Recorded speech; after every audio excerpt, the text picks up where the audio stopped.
Hello everyone, नमस्कार, जय माता दी, सत श्री अकाल।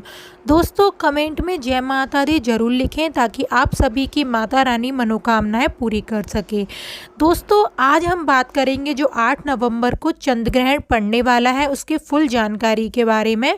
साथ ही साथ हम ये भी बात करने वाले हैं कि चंद्र ग्रहण में कौन कौन सी सावधानियाँ रखने की ज़रूरत है।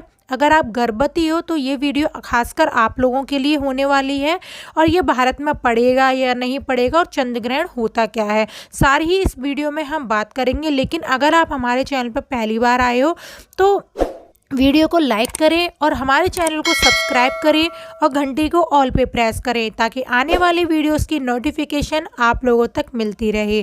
तो चलिए दोस्तों, आज की वीडियो शुरू कर लेते हैं। सबसे पहले हम जानेंगे कि चंद्र ग्रहण होता क्या है। जब हमारी पृथ्वी की परछाई चंद्रमा पर पड़ती है तो उसे हम लोग चंद्र ग्रहण कहते हैं। और दोस्तों, अगर हम इसके समय की बात करें और ये भारत में पड़ेगा या नहीं पड़ेगा इसकी बात करें तो जी हाँ दोस्तों, ये भारत में पड़ेगा। यानी कि ये जो चंद्र ग्रहण होने वाला है ये भारत में पड़ेगा। और जैसे कि आप लोगों को पता है कि जो चंद्र ग्रहण होता है उसका 9 घंटे पहले सूतक काल शुरू हो जाता है। तो कहने का मतलब ये है कि सूतक काल भी इसमें मान्य होगा। अब इसके समय की बात करते हैं तो ये हमारा शुरू होने वाला है सुबह के, तो हमारा वैसे तो ये सुबह शुरू हो जाएगा लेकिन इसमें जो भारत में जो इसका समय है वो है 5:32 से 6:27 तक। यानी कि ये 5:32 से शुरू होगा और 6:27 पर ये भारत में दिखेगा। तो जो भी हमारे सूतक काल है वो इसके अनुसार 9 घंटे पहले लगेगा। तो दोस्तों, अगर आप कि प्रॉब्लम है कोई भी और आप गर्भवती हो या नहीं भी प्रॉब्लम है और अगर आप गर्भवती हो तो ये वीडियो खास आप लोगों के लिए ही होने वाली है। तो चलिए दोस्तों, वीडियो को शुरू कर लेते हैं। जैसे कि आप लोगों को पता है कि इसका जो सूतक काल है वो 9 घंटे पहले शुरू हो जाएगा। तो अब 5 बजे से सुबह इसका सूतक काल शुरू हो जाएगा।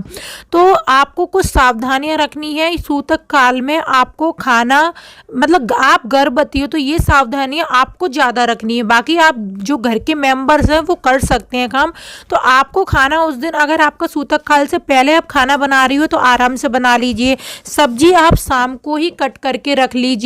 आपको दूध वगैरह जो भी सारा काम करना है सुबह जल्दी उठिए, घर के झाड़ू पोंछा करिए, खाना बनाइए, कटिंग चॉपिंग सिलाई बुनाई जो भी करनी है आपको सूतक काल से पहले कर लेनी है। और अगर आप उसमें रह जाते हो, सूतक काल के समय में आप नहीं कर पाते हो, सूतक काल लग जाता है तो रह गया है काम, तो आप एक काम कर सकते हो। आप कर सकते हो कि आप अपने घर वालों से बोल दीजिए, वो सब्जी कट कर लेंगे, वही बना लेंगे। लेकिन आपको ये काम नहीं करने। ग्रहण के समय आपको चाकू का इस्तेमाल नहीं करना, छुरी का इस्तेमाल नहीं करना, कैंची का इस्तेमाल आपको बिल्कुल भी नहीं करना और साथ ही साथ आपको सुई का इस्तेमाल नहीं करना है। ये सब काम आपको बिल्कुल भी नहीं करनी है ग्रहण के समय और सूतक काल के समय। दोस्तों, इस बात का आपको बहुत ज़्यादा ध्यान रखनी है। अगर आप ध्यान नहीं रख पाते हो तो कहीं ना कहीं आपके बच्चे को तकलीफ भी पहुंच सकती है, इसलिए इस बात का आपको बहुत ज़्यादा ध्यान रखना है। अब दोस्तों, बात कर लेते हैं यहाँ पर प्रेगनेंसी में कि अगर आपका बच्चा और आप 9वें महीने प्रेग्नेंट हो तो ये सावधानियां रखने की बहुत ज़्यादा ज़रूरी होती है।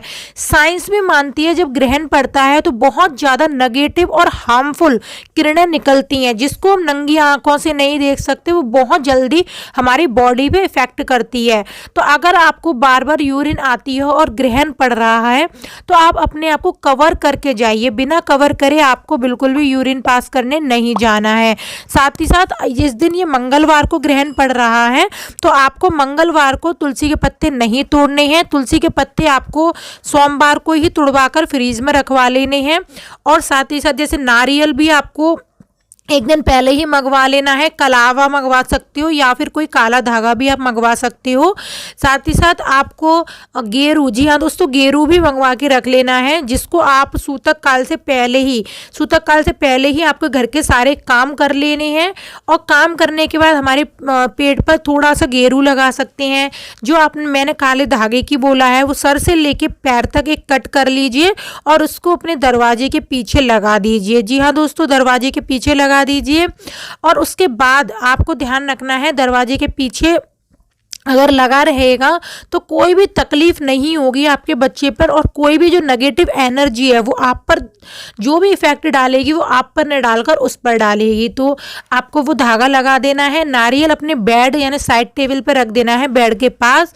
और साथ ही साथ आपको एक काम और करना है प्रेगनेंसी में, वो है कि अगर आपको बच्चे को कोई भी तकलीफ होती है और कोई भी परेशानी होती है तो आपको क्या करना है, जैसे ही ग्रहण खत्म हो जाता है, जो धागा मैंने बोला है उसको 7 बार, जी हाँ दोस्तों 7 बार अपने ऊपर से उतार लेना है और उसको जला देना है। तो किसी भी तरह की कोई भी नेगेटिव एनर्जी आप तक नहीं पहुंचेगी। बाकी दोस्तों आपको जो भी खाने पीने की चीज़ आपने बनाई है वो ग्रहण शुरू होने से पहले ही अपने रूम में ले जाकर रख लेनी है, और उन सभी में तुलसी के पत्ते अवश्य डाल दें। तुलसी के पत्ते वैसे भी एंटीसेप्टिक होते हैं, एंटीबायोटिक होते हैं, जिससे आपके कोई भी बैक्टीरिया आपके खाने को दूषित नहीं कर सकती है। अब दोस्तों एक चीज़ और जो मैं बोलती हूँ वो है कि आपको उस टाइम ग्रहण के समय साड़ी वगैरह में पिन वगैरह लगा के नहीं रखनी है। आप एक पिन वगैरह लगा लीजिए, निकाल दीजिए, जो भी चीज़ आपने लगाई हुई है वो सब चीज़ निकाल के फ्री हो जाइए। जैसे ग्रहण शुरू होता है अपने घर के दरवाजे बंद कर दीजिए, अपने रूम के दरवाजे बंद कर दीजिए, पर्दों को बंद कर दीजिए। पानी वगैरह जो भी आपके घर में खाना बना हुआ रखा है, पानी है, दही है, दूध है, दाल है, चावल है, सभी में तुलसी के पत्ते डालना जरूरी होता है। अब दोस्तों एक चीज़ और आपको करनी है, जैसे ही ग्रहण खत्म हो जाता है तो आपको कुछ दान जरूर करना होता है। जैसे कि आपने जो भी कपड़े पहने हैं वो दान कर सकते हो, और अगर नहीं कर सकते तो एक साइड में उठा के रख दीजिए, फिर प्रेगनेंसी में मत पहनिए उनको। और जैसे आप दाल का, चावल का, गेहूं का, इनका दान कर दीजिए।